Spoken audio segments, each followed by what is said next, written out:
Welcome to Weekly Wisdom from Jubilee Circle.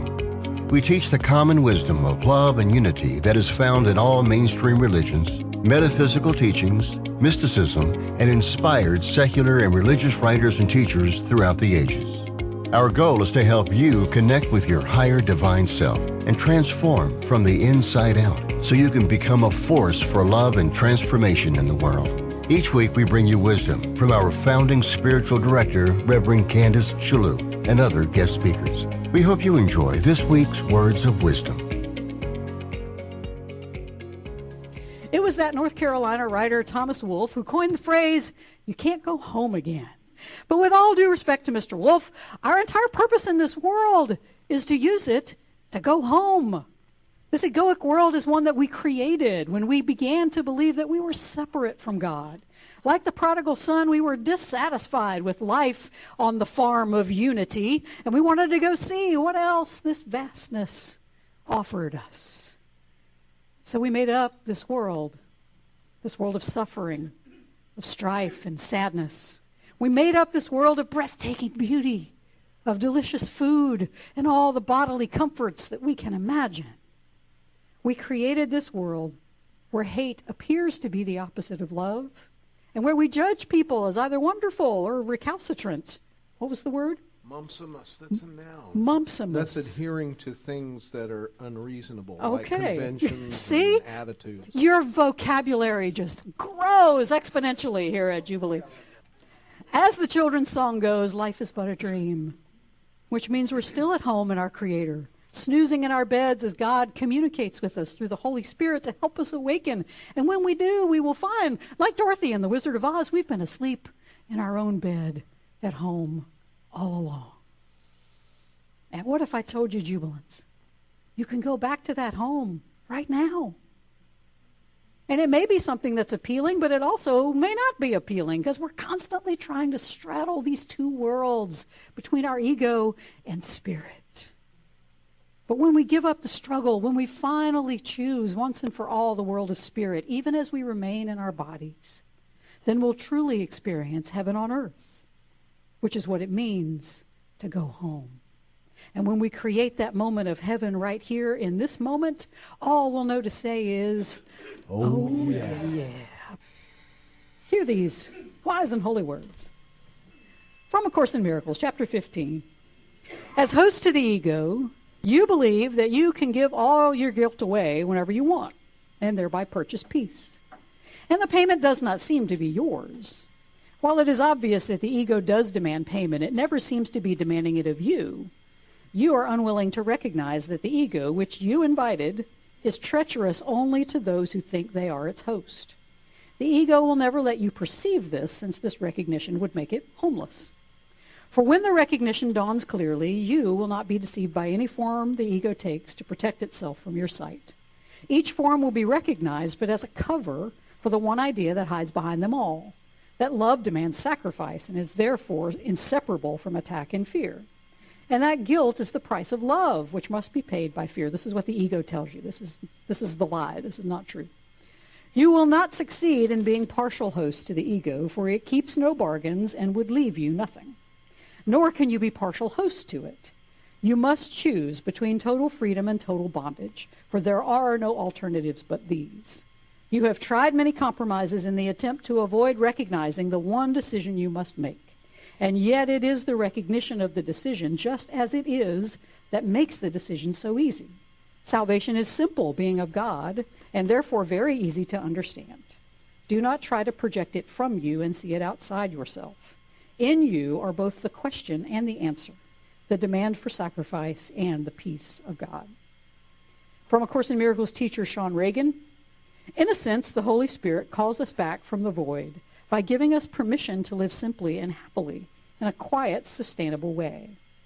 We are metaphysically trapped and existentially terrified, but apparently we can also cook dinner for the family, or pick up the neighbor's mail when they're sick, or feed a stray cat, or listen to Mozart.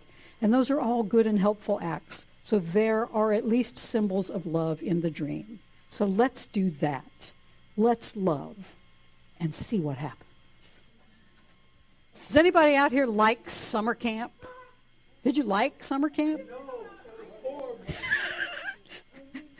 Camille and I are together. Summer camp. Anybody who liked summer camp? Yeah? Who detested summer camp? I only went to summer camp once. I think I was maybe 7 years old. My mom and dad sent me off to a Southern Baptist camp. Yeah, for a couple of weeks.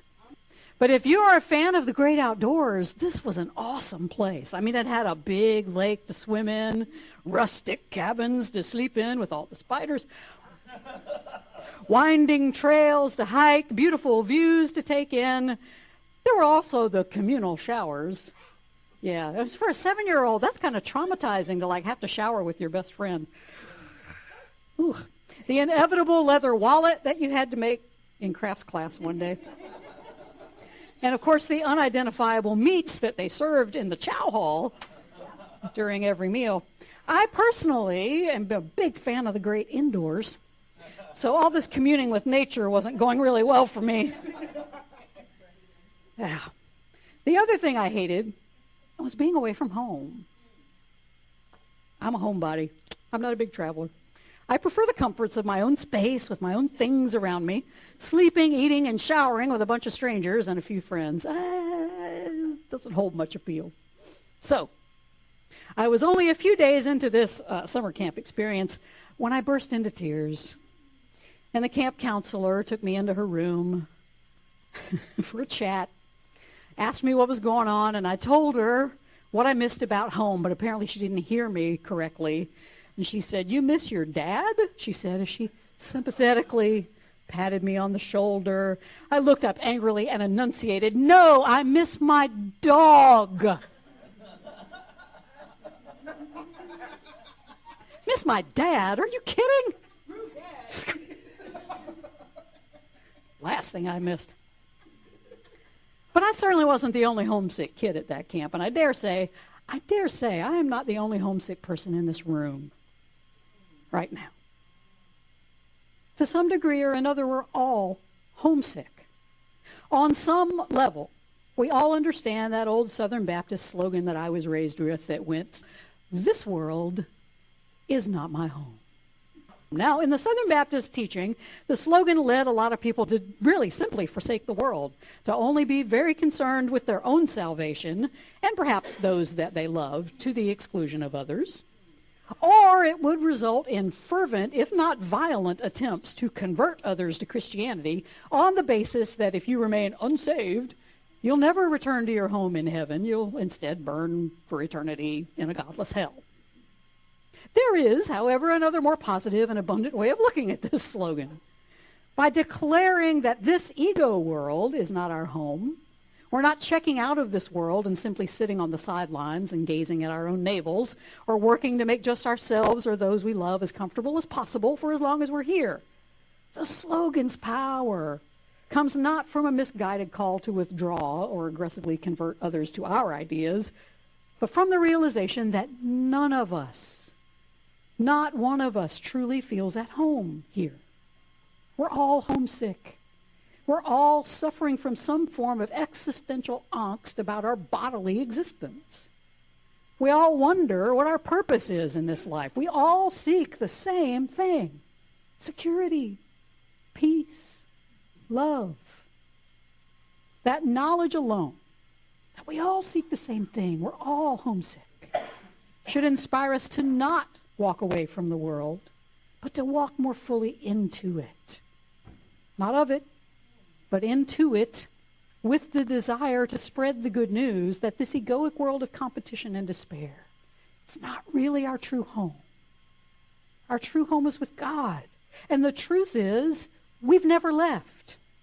We are all still living within the mind of God, and our purpose here is to remember that and to remind everyone else to come on home, to unhitch ourselves from the ego and instead fully give ourselves over to God.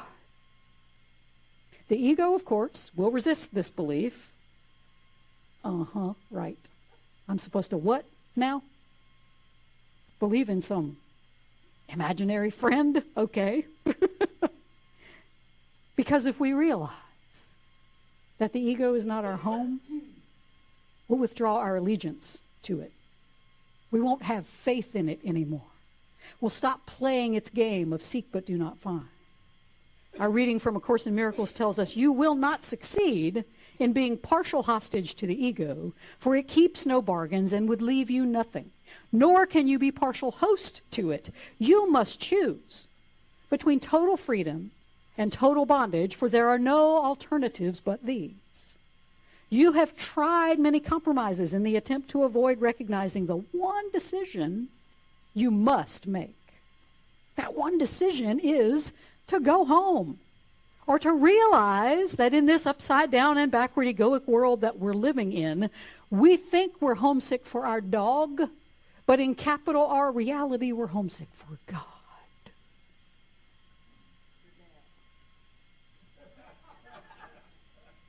Your dad, or your mom, however you look at God. We really are homesick for Dad. But we have it backwards. We think we're homesick for our dog, but we're homesick for God. Yes, the dyslexic agnostic. Right.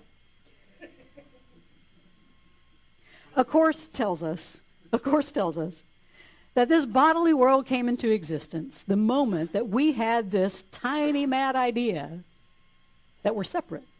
Not just from each other, but from God as well. This idea of separation, it's funny. It's a joke to those who understand that there's only one of us here, and we've never left our home in the mind of our Creator. In this case, though, God told the joke, hey, you think you're separate? And we forgot to laugh. We didn't think it was funny.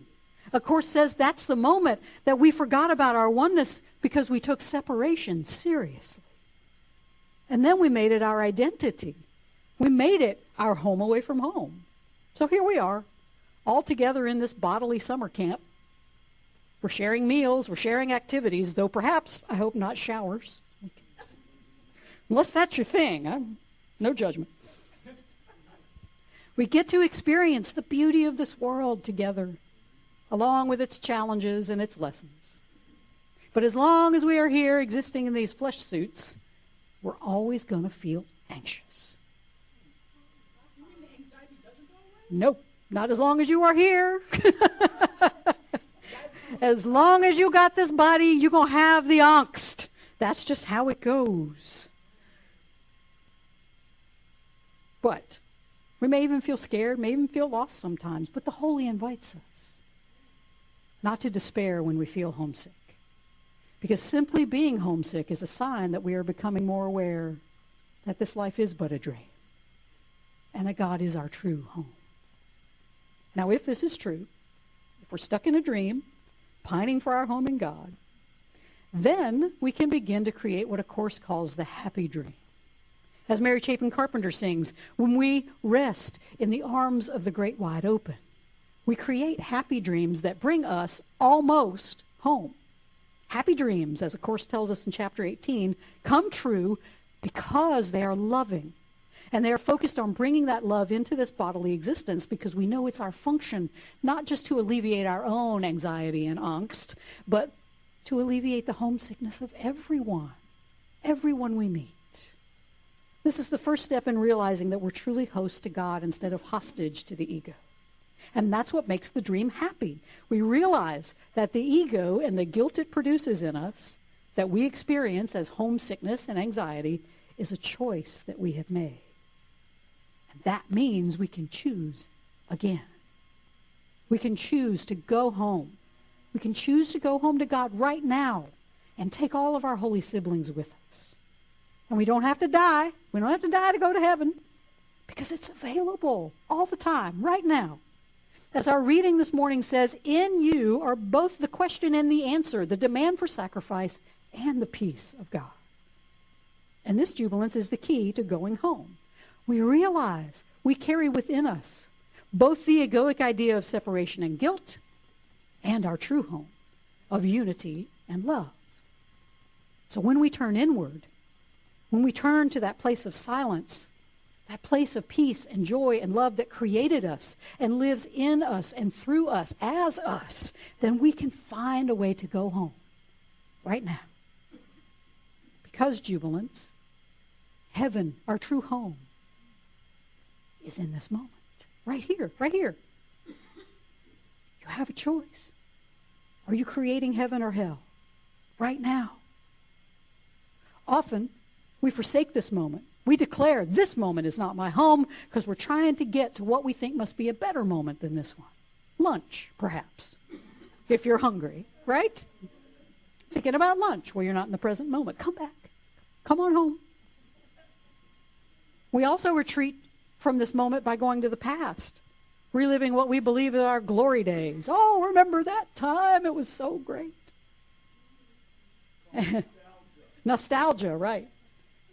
And we perpetuate these homesick patterns from the past, claiming them as our identity in the moment.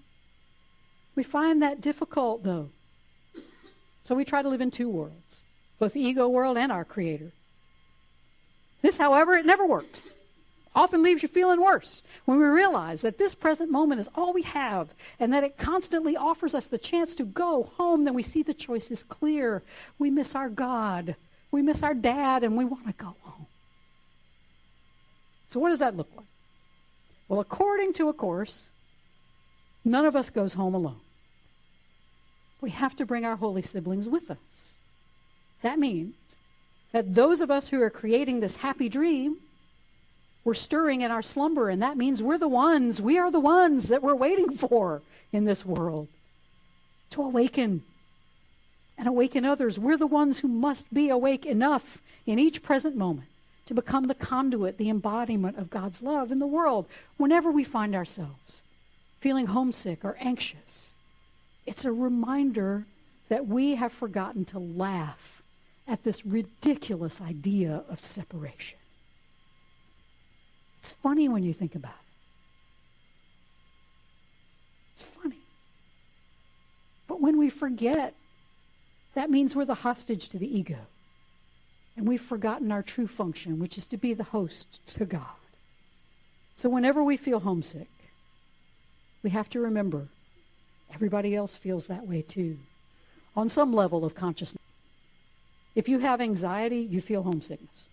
That's just all there is to it. Everyone is anxious.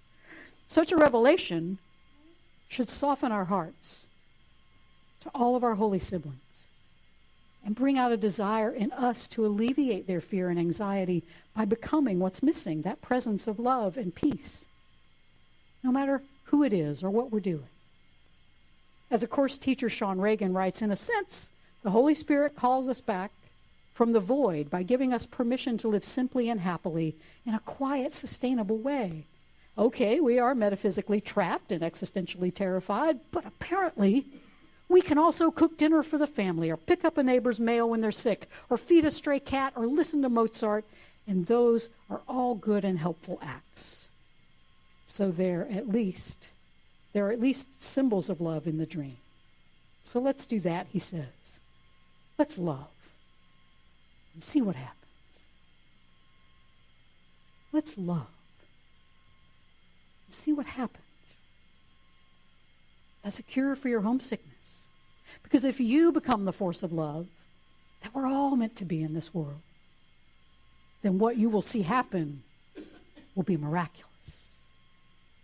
Even in seemingly simple gestures, like cooking a meal, helping a neighbor, feeding the hungry, be they human or animal, listening to good music, it instantly transports you to your home in God.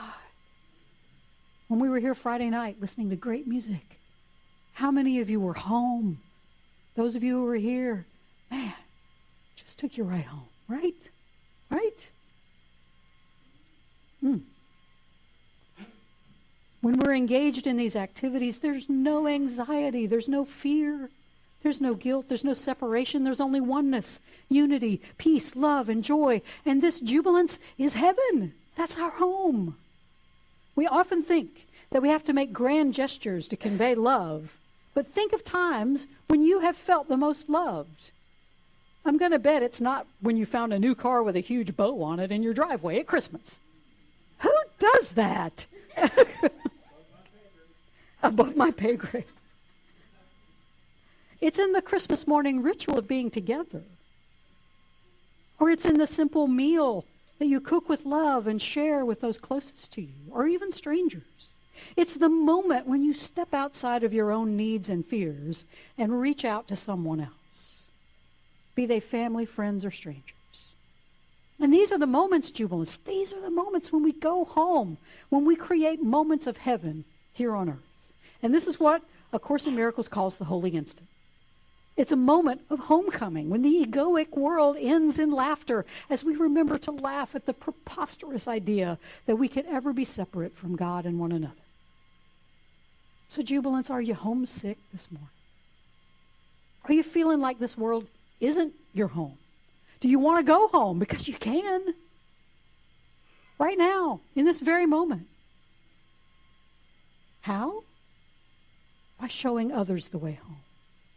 By becoming that light of love that shines so brightly in every present moment that those around you cannot help but join you in your happy dream and have their own feelings of homesickness and anxiety relieved. So we talked a little bit about how to get more practical here at Jubilee Circle. So you don't just walk in and go, ooh, that felt good. I wonder what she said. Because I don't remember. So I'm going to give you some tools this morning. I have got, if you want to take notes, it's good. I got eight ways that you can bring yourself into the present moment wherever you are. Here's number one. Breathe deeply. That's one. Breathe deeply. We say that here a lot, and we do it a lot, because it demonstrates the power of the pause. Taking even just one moment, long enough to take a deep breath, can ease anxiety and bring awareness to what's happening in this moment. Number two, savor the moment. Even if the moment doesn't seem to be one that you enjoy, there is still something you can find to savor, including your own breath. You're in a moment you're not enjoying. Rule one, breathe deeply. And then focus on something simple, such as the play of the light through the window, the miracle of the person standing before you, or just the miracle of your own presence in this moment. Find something to savor and enjoy. One of my favorites, this is my favorite tool that I use all the time, from Buddhist monk Thich Nhat Hanh. He suggested, especially when you're driving, to use traffic lights as a bell of mindfulness to become present while you're driving. So you hit a red light and you just breathe deeply, savor. We can just go step by step. Breathe deeply. Here I am. Find something to savor in this moment. Ooh, it's a good tune on the radio. But you can use anything as a bell of mindfulness, just to remember the moment, including savoring, setting an alarm on your phone as like a literal bell of mindfulness to remind you to pause and just center yourself in the moment. So number one is breathe deeply. Number two is savor the moment. Number three, use a bell of mindfulness. Find something that will just bring you into this moment. Number four, schedule time to think about the past and the future and keep it limited. We tend to get trapped in thoughts about what's happening to us or what may happen to us. So whenever we're concentrating on the past or the future, we're not here. So mindfully set aside some time. I'm going to do my reminiscence time. I'm going to go to my nostalgia. For 15 minutes, set a timer. Bask in it. Have a good time. Set another 15 minutes and plan for your future. And then get back to the present moment. Be mindful of where you're spending your time. Are you here? Are you in the past or the future? Number 5. Take time to do a body scan. Has anyone ever done that meditation as a body scan? That's good. Just take a few deep breaths. And then notice how you feel. Notice how your body feels. Feel the air fill your lungs. Start by focusing on your toes and then work your way up. Your feet, your ankles, your calves, your quads. Just notice how you're feeling. Take 5 minutes. Just feel where your body is. Feel yourself in space. And be here in your body. Number 6, take a mindful walk in nature and notice what's going on. I walk 2 miles every morning, and usually I do it with earbuds in so I can listen to some podcasts, but that takes me out of the present moment. The walks I go on when I leave the ear pods at home, they're more full because I pay attention. I listen to the birds. I feel the wind in my hair. Boy, I was sweating on the last half a mile yesterday, and I took my hat off because the breeze was blowing, and I'm like, oh, man, that feels good. I was right in the present moment, feeling that wind in my hair. So take that mindful walk in nature. Notice what's happening. Number 7, people have problems with this one, but meditation is the best way to cultivate a sense of mindfulness. Even just 5 minutes in the morning, 5 minutes before you go to bed, that can be enough to change the rhythm of your day and help keep you centered in the present moment or get you back in the present moment if something knocks you off course during the day. If you get upset during the day, something goes wrong, breathe deeply. Savor the moment. Use your irritation as a bell of mindfulness. Note where you are. Are you in the past or the future? Come back here. Do a body scan. Go out and walk. Meditate. Number 8, use slogans. Such as, now is the time to be aware of the present moment. Or I just shorten that to now. Now. Now. Or I let go of the past and the future. And use that as a mantra. A Course's workbook is full of amazing slogans that can put you right back in the present moment. My favorite is, this is the one I use to fall asleep, and it works every time. I place my future in the hands of God. I place my future in the hands of God, and that helps me release my anxiety. I release and I let go. I let Spirit run my life, and my heart is open wide. Yes, I'm only here for God. Right? I mean, that puts you right here. Sing. Use a chant. Chants are fabulous. These are just 8 simple ways. 9 if you use the chant. And I'm sure you could come up with 10 or 10 more. But this is just some ways, some tools you can use to put yourself in the present moment, where we are truly at home. From this home base, we can clearly see what's happening in our lives in the moment. And it is that sense of clarity of being in the present that can help us make better decisions on how we need to react, what we might need to say or do to be that loving presence in the moment. There are plenty of other ways to get into the present. I've got all these tools. You may have your own. Whatever works for you. If something doesn't resonate with you, don't do it. But find the one that works for you. When you mistake being homesick for God as being homesick for your dog. I had to stick it out at the summer camp. My parents weren't coming to get me. Nope, they're just like, whatever, suck it up, kid. And even though that homesickness seemed to overwhelm me, it was a challenge to live through that week. But you know what? Even as a kid, kids are resilient, right? You got a 7-year-old and you stick them in something they don't want to do, they're going to figure out a way to make it through. And I did. I started to focus. Even as a kid, I just focused on the things I did enjoy, like swimming in the lake. That was fun. The quiet vespers that they had. We gathered around the campfire every night just for some quiet vespers. And I enjoyed myself a little bit, even though I still missed my dog. But here's the good news this morning, Jubilants. When we step into this present moment by unhitching ourselves from the ego that has a mind of its own, and we open ourselves up to the great wide open of our higher divine self, that's when we hear the Holy say, welcome home. And all we'll know to say in that moment is, oh yeah.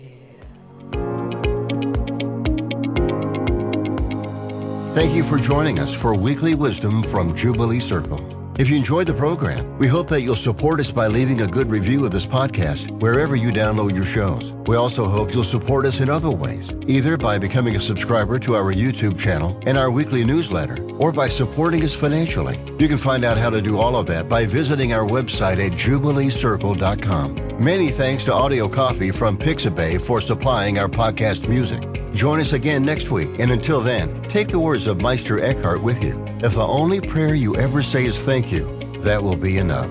We thank you for your time and wish you the kind of week that'll leave you saying, oh yeah.